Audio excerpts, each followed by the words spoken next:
గోర ఆరోగ్యం ఛానల్ ప్రేక్షకులకు స్వాగతం. ఈరోజు మనం ముక్కును అందంగా తీర్చిదిద్దే రైనోప్లాస్టీ చికిత్స గురించి తెలుసుకుందాం. ముక్కు చూడు, ముక్కందం చూడు అని ఊరికే అనలేదు. ముఖ సౌందర్యంలో ముక్కు ప్రాధాన్యం అలాంటిది. మహిళల నాసికను సంపెంగా, పురుషుల ముక్కును కోటేరుతో పోల్చి కవులు మురిసిపోయారు. కానీ అందరికీ ఈ ఉపమానాలు సరిపడకపోవచ్చు. గద్ద ముక్కు, చప్పిడి ముక్కు, వంకర ముక్కులతో ఎంతోమంది లోపలే మదన పడుతుండడం తెలిసిందే. అలాగే బాధపడుతూ ఉండాల్సిన పనేమీ లేదని ముక్కును సరిదిద్దే రైనోప్లాస్టీ చికిత్స భరోసా ఇస్తోంది. పుట్టుకతోనో గాయాలతోనో మారిన ముక్కు ఆకారాన్ని సరిచేసి సౌందర్యాన్ని తిరిగి ఇనుమడింపచేయటం దీని ప్రత్యేకత.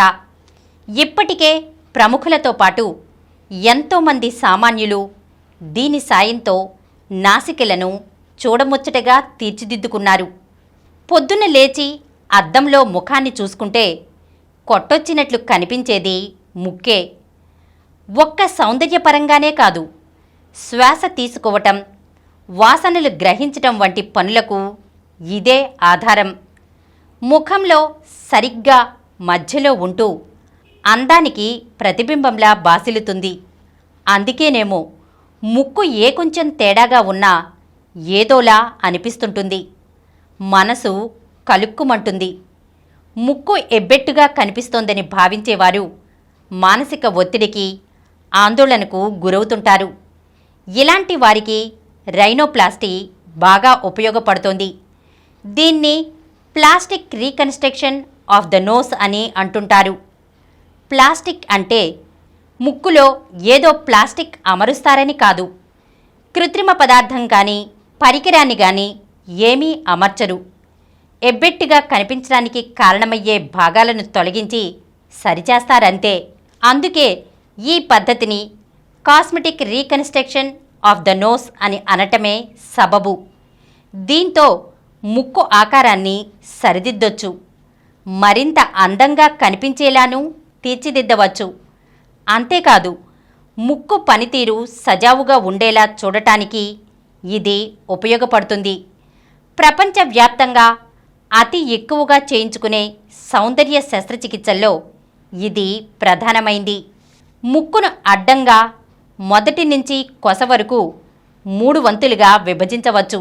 కనుబొమ్మల మధ్య నుంచి ఆరంభమయ్యే తొలి భాగంలో ఎముకలు, మధ్య చివరి వంతుల్లో మృదులాస్థి ఉంటుంది.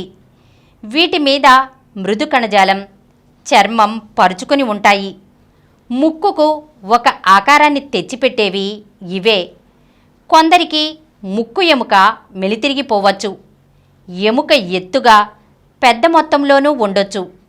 మధ్య చివరి భాగాల్లో మృదులాస్థి పెద్దగా లేదా చిన్నగా ఉండొచ్చు. ఫలితంగా రకరకాల మార్పులు తలెత్తుతుంటాయి. ఇందులో చర్మం పాత్ర కూడా కీలకమే. చర్మం పలుచగా ఉన్నవారికి, ముఖ్యంగా ఆడవారిలో కింద ముక్కు నిర్మాణము కనిపిస్తుంటుంది. దీంతో మార్పులు స్పష్టంగా కనిపిస్తుంటాయి. మార్పులు రకరకాలు. గద్ద ముక్కు. మామూలుగా ముక్కు తిన్నగా, వాలుగా ఉంటుంది. కానీ కొందరికి పైభాగంలో ఎముక ఎత్తుగా ఉండవచ్చు. కొందరికి మృదులాస్థి కూడా పెద్దగా ఉండవచ్చు. దీంతో ముక్కు మధ్యలో మూపురం మాదిరిగా ఎత్తుగా, చూడటానికి గద్ద ముక్కులా కనిపిస్తుంది. కొందరికి జన్యు స్వభావం వల్ల పుట్టుకతోనే గద్ద ముక్కు ఏర్పడవచ్చు. ఇది బాల్యంలో అంతగా కనిపించదు. యుక్త వయసులో ముక్కు ఇంకా ఎదుగుతున్న దశలో ప్రస్ఫుటం కావటం మొదలవుతుంది. Deviated nose. ముక్కు తిన్నగా ఉండటానికి ముక్కు దూలం ముఖ్యం. దీన్ని బట్టే ముక్కు ఆకారం ఆధారపడి ఉంటుంది. ఇది వంపు తిరిగితే పైనుంచి ముక్కు పక్కలకు వంగుతుంది. కొందరిలో ముక్కు సి ఆకారంలో కుడికి గాని ఎడమకు గాని వంగి ఉంటుంది. దీనిని క్రికెట్ నోస్ అని అంటారు. కొందరికి గాయాల మూలంగానూ ముక్కు వంగిపోవచ్చు. ముక్కు పక్కకు ఒరిగిన వారు జీవితంలో ఎప్పుడో అప్పుడు గాయాలకు గురవటం కనిపిస్తుంటుంది. చప్పిడి ముక్కు. కొందరిలో ముక్కు మీద ఎముక చిన్నగా ఉంటుంది. మృదులాస్థి కూడా చిన్నగా ఉండవచ్చు. దీంతో మధ్య భాగంలో ముక్కు అణిగిపోయినట్లు కనిపిస్తుంది. ఇది కొందరిలో శ్వాసకు ఇబ్బంది కలిగించవచ్చు. కొందరికి పుట్టుకతోనే రావచ్చు. ముక్కు దూలంలో గాయం కారణంగా రక్తం గూడు కట్టడం, ఇన్ఫెక్షన్ మూలంగా చీము ఏర్పడడం, వాపు వంటివి దీనికి దారితీయవచ్చు. వీటితో ముందు భాగంలో ఉన్న మృదులాస్థి కరిగిపోయి చప్పిడి ముక్కు ఏర్పడుతుంది. పెద్ద ముక్కు. ముఖాన్ని నిలువుగాను 3 వంతులుగా విభజించవచ్చు. ముక్కు పక్కల కనుబొమ్మల కొసల నుంచి నిలువుగా 2 గీతలు గీస్తే ముక్కు వెడల్పు వీటికి మధ్యలో ఉండాలి. ఇలా ఉంటే సరిగా ఉన్నట్లు. ముక్కు వెడల్పు గీతలను దాటుకుని వస్తే పెద్ద ముక్కు ఉన్నట్లు. ముఖ్యంగా వీరిలో ముక్కు చివరి భాగం పెద్దగా లావుగా ఉంటుంది. మృదులాస్థి, మృదు కణజాలం, చర్మం మందంగా ఉండటం దీనికి కారణం. కొందరికి ముక్కు మరీ చిన్నగా ఉండవచ్చు. కొందరికి పొడవుగా పై పెదవిని దాటుకుని ఉండవచ్చు. అందంగా ఆకర్షణీయంగా కనిపించటానికి ముక్కు సరిచేసుకోవాలని భావించేవారు తక్కువే. ముఖ్యంగా యువతీ యువకులు, పెళ్లి చేసుకోవాలని అనుకునేవారు, టీవీ, సినిమా రంగాల్లో పనిచేసేవారు ఆకర్షణీయంగా కనిపించటానికి ముక్కు సరిచేసుకోవాలని భావిస్తుంటారు. దూలం వంకర. ముక్కు రంధ్రాలను వేరు చేస్తూ మధ్యలో దూలం ఉంటుంది. దీనిలోనూ వెనుక భాగంలో ఎముక, ముందు భాగంలో మృదులాస్థి ఉంటాయి. కొందరికిది ఒకవైపుకు వంగుతుంటుంది. ఇది తిన్నగా ఉంటేనే శ్వాస సరిగ్గా ఆడుతుంది. వంకర తిరిగితే గాలి సరిగ్గా ఆడదు. గాయాలు. కొందరికి గాయాలతోనూ ముక్కు ఆకారం మారిపోవచ్చు. గ్రహణమొర్రి. ఇది కేవలం పెదవి, అంగిలి చీలికతోనే ముడిపడి ఉంటుంది. వీరిలో చాలామందికి ముక్కు వంకరగానూ ఉంటుంది. దీనికి కారణం ఒకవైపు మృదులాస్థి చిన్నగా, మరోవైపు పెద్దగా ఉండటం. గ్రహణం మొర్రి పిల్లలకు చిన్నప్పుడే 6 నెలల వయసులోనే చీలిపోయిన పెదవిని సరిచెయ్యాలి. 18 నెలల వయసులో అంగిలిని సరిచెయ్యాలి. పెద్దగా అయ్యాక ముక్కును సరిచెయ్యాల్సి ఉంటుంది. రైనోప్లాస్టీ 2 రకాలు. ఒకటి ముక్కు లోపల నుంచి చేసేది ఎండోనేజల్ అప్రోచ్. చిన్న చిన్న సవరణలను దీంతోనే చేయొచ్చు. ఇందులో బయట ఎలాంటి కోతలు, కుట్లు ఉండవు. ముక్కు చుట్టుపక్కలే మత్తుమందు ఇచ్చి దీన్ని చేస్తారు. ముక్కు రంధ్రాల్లో నుంచి వెళ్ళి ఎముకలు, మృదులాస్థి వంటి వాటిని తొలగిస్తారు. 2 బయట నుంచి చేసేది ఓపెన్ స్ట్రక్చర్ రైనోప్లాస్టీ. ఇది పెద్ద సవరణలకు ఉపయోగపడుతుంది. బయట నుంచి చిన్న ఘాటు పెట్టి దీన్ని చేస్తారు. దీనికి జనరల్ అనస్థీషియా అవసరమవుతుంది. మత్తుమందు ఇచ్చిన తర్వాత పై పెదవి మీద, ముక్కు రంధ్రాల మధ్య తలకిందుల వి ఆకారంలో ఘాటు పెడతారు. అలాగే ముక్కు రంధ్రాల పక్కల లోపలి నుంచి చర్మం కిందుగా కోత పెడతారు. తర్వాత పై చర్మాన్ని, మృదు కణజాలాన్ని పైకి లేపి అవసరాన్ని బట్టి శస్త్రచికిత్స చేస్తారు.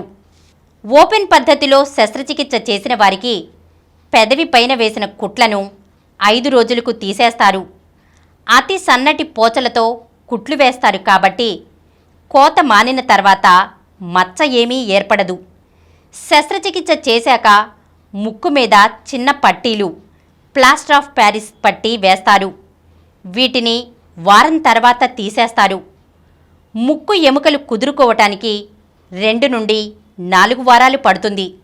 కాబట్టి తొలి 2 వారాలు చాలా జాగ్రత్తగా ఉండాలి. బోర్లా పడుకోకూడదు. బోర్లా పడుకుంటే ఎముకలు పక్కకు ఒరిగి ఆకారం మారిపోవచ్చు. ముక్కును చేత్తో రుద్దుకోవటం, ఈత కొట్టడం వంటివి చేయకూడదు. ముక్కుకు దెబ్బలు తగలకుండా చూసుకోవాలి. మరీ బిగ్గరగా నవ్వకూడదు. మొత్తం మీద ముక్కు మీద ఒత్తిడి, భారం పడకుండా చూసుకోవాలి. శస్త్రచికిత్స అనంతరం 6 వారాల వరకు వాపు ఉంటుంది. నిజానికి తొలి వారంలోనే 80 నుండి 90% వరకు వాపు తగ్గిపోతుంది. వారం తర్వాత యథావిధిగా ఉద్యోగాలు, పనులు చేసుకోవచ్చు. 4 నుండి 6 వారాల తర్వాత ఫోటోలు తీస్తే తేడా స్పష్టంగా కనిపిస్తుంది. చర్మం మందంగా, కణజాలం పెద్దగా ఉన్నవారికి ఏడాది తర్వాత గానీ పూర్తి మార్పు కనిపించదు.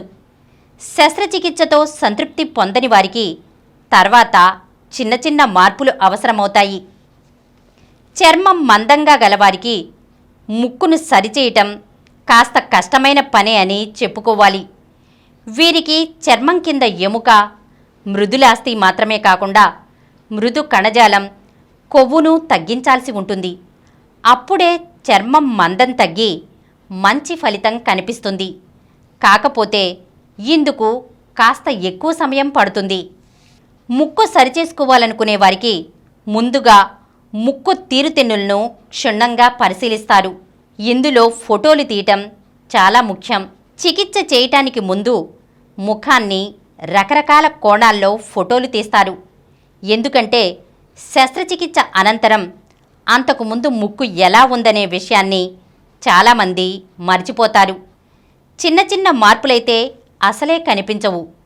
చికిత్సకు ముందు, తర్వాత ఫోటోలను తీసి వాటిని పోల్చి చూస్తే గానీ మార్పులు తెలియవు. ముక్కు సరిచేయించుకున్న వారు తృప్తిపడటానికి ఫోటోలు ఉపయోగపడతాయి. ముక్కు చుట్టుపక్కల గాలిగదుల తీరుతెన్నులను తెలుసుకోవటానికి సిటీ స్కాన్ అవసరం. ఇప్పుడు ముక్కు శస్త్రచికిత్సను నిర్ణయించడంలో కొన్ని సాఫ్ట్వేర్లు కూడా తోడ్పడుతున్నాయి. వీటి సాయంతో శస్త్రచికిత్స అనంతరం ముక్కు ఎలా కనిపిస్తుందో చూచాయిగా ముందే తెలుసుకోవచ్చు. ఈరోజు మనం ముక్కును అందంగా తీర్చిదిద్దే రైనోప్లాస్టీ చికిత్స గురించి తెలుసుకున్నాం కదా. మరొక అంశంతో మళ్ళీ కలుద్దాం.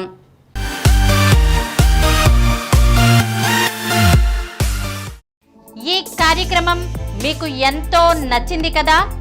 ఇటువంటి మరిన్ని వీడియోల కోసం అనతి కాలంలోనే 20 కోట్ల వ్యూస్ సాధించిన డాక్టర్ సమరం మల్టీ ఛానల్ నెట్వర్క్ సమర్పించు గోరా ఆరోగ్యం ఛానల్కు సబ్స్క్రైబ్ చేయండి, లైక్ చేయండి, మీ ఫ్రెండ్స్కి షేర్ చేయండి. అలాగే ప్రక్కనున్న గంట సింబల్ని ప్రెస్ చేయడం మర్చిపోకండి. Please download Samaram multi-channel app and watch your favorite channels from your mobile. App available on Google Play Store and subscribe to the channels.